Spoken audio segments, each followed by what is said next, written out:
ये हमारी चिकन कढ़ाई तैयार हो गई है और हमने डिश आउट भी कर ली है। रहमत से रोशन है हर एक फजा, या शाफी उमम या इमामुल अंबिया, तुझसे है मोहब्बत हर मोमिन का मिजाज। या रसूल अल्लाह, या नूर अल्लाह।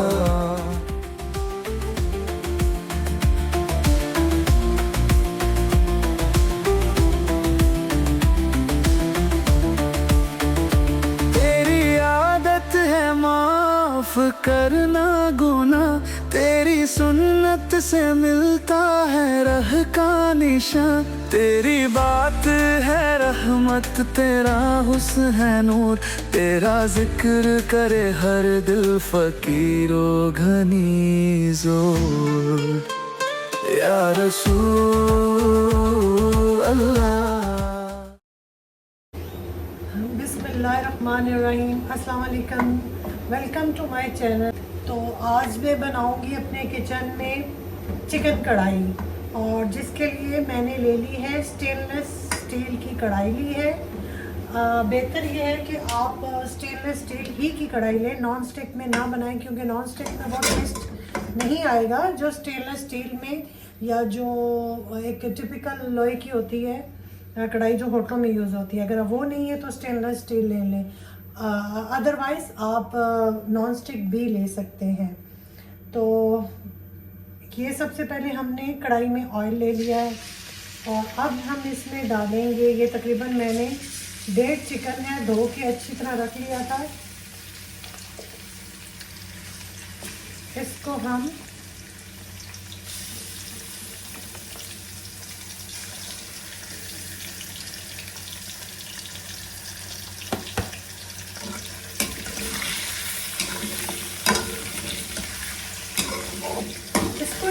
सबसे पहले ऑयल में थोड़ा सा फ्राई करना है।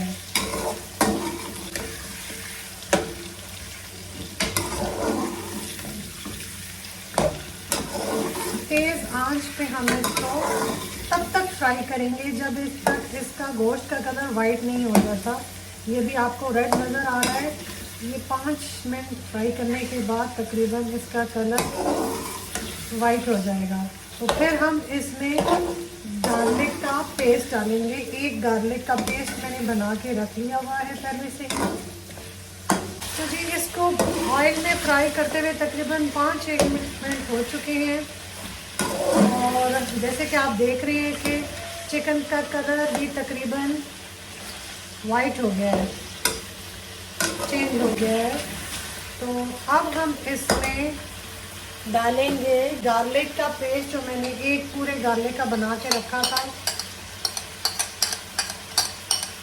वो पेस्ट डालेंगे हम इसमें, और इसको इसमें अच्छे से मिक्स कर लेंगे।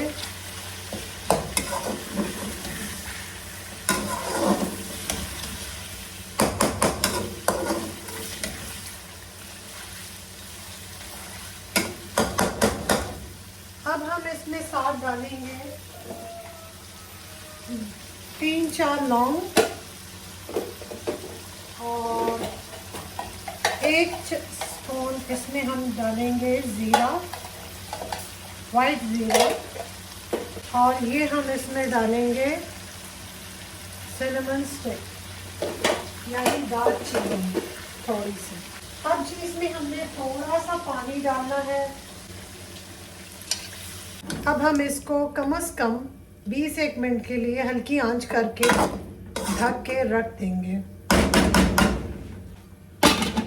और इसको हल्की आंच पे हमने कम से कम 20-1 मिनट पकाना है। इसके बाद हम इसमें टमाटर डालेंगे। तो जी हमारे चिकन को पड़े हुए तकरीबन 10-12 मिनट हो गए हैं।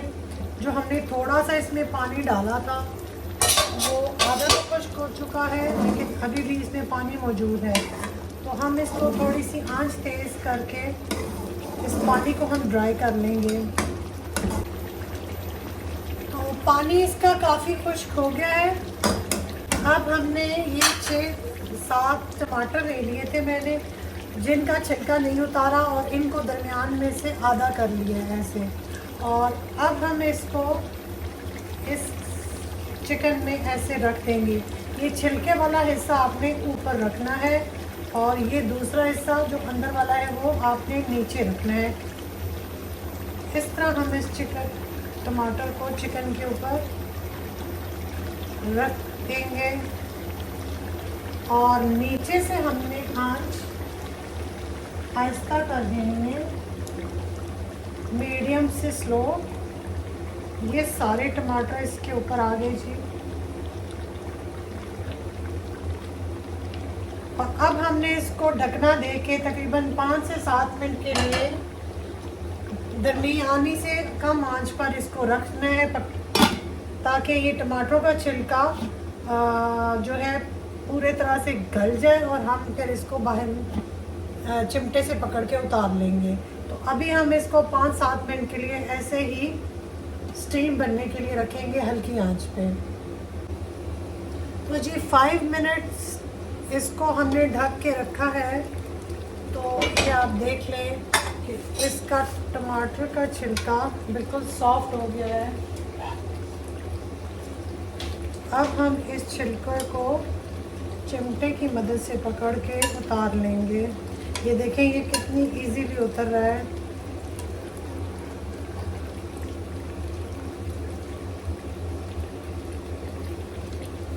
इस तरह से हमने इस सारे टमाटरों के छिलकों को उतार लिया है।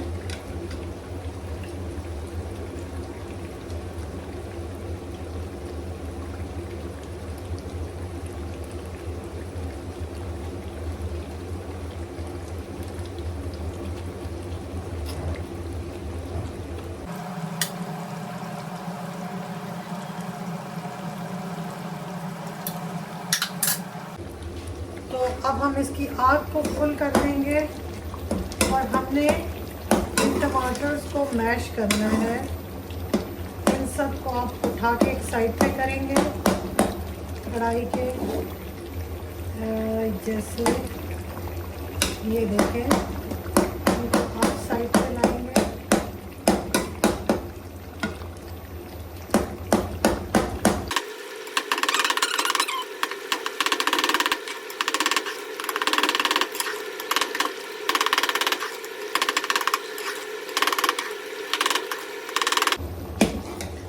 टमाटरों को कोशिश करें कि फ्रेश टमाटर यूज़ करें, फ्रिज में बड़े हुए टमाटर ना हो, अदरवाइज़ वो फिर इतनी आसानी से मैश नहीं होते हैं।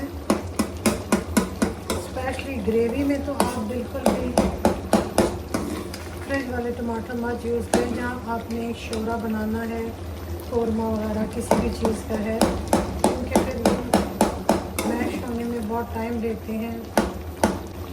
और अब हम इसमें डालेंगे 1 चम्मच नमक और आधा चम्मच हम इसमें डालेंगे काली मिर्च, थोड़ी सी हम इसमें डालेंगे हल्दी, 1 चम्मच हम इसमें डालेंगे पिसा हुआ धनिया और आधी चम्मच हम इसमें डालेंगे पिसी हुई सुरख मिर्च। इसमें सुरख मिर्च इतनी ज़्यादा नहीं डालनी क्योंकि हमने इसमें काली मिर्च भी डाली है और आखिर में हम इसमें सब्ज़ मिर्च भी डालेंगे, तो फिर मिर्चें ज़्यादा हो जाएंगी। और अब हम इसको अच्छे से भून लेंगे जब तक इसका घी नहीं निकलेगा। आंच फुल करके आप इसको अच्छे से भूनें। तो जी इसके टमाटर भी मैश हो गए हैं और अच्छे से मसाले भी इसके मिक्स हो गए हैं। तो अब ये हमने 1 कप दही को अच्छे से बीट करके फेंट के रखा हुआ है। अब हम ये भी इसमें डाल देंगे और इसको भूनेंगे जब तक इसका ऑयल नहीं निकल आता।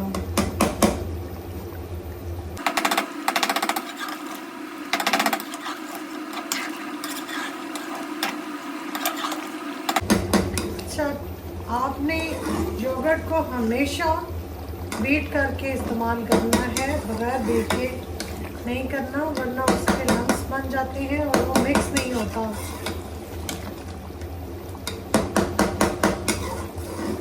और वो दिखने में भी और खाने में भी अच्छा नहीं लगता। आप जब भी दही को यूज़ करें, इसको बीटर से अच्छे से बीट करें और फिर डालें। ये हमारा जी कढ़ाई तकरीबन तैयार हो चुकी है और अब इसने घी भी छोड़ना शुरू कर दिया है, जैसे आप देख रहे हैं।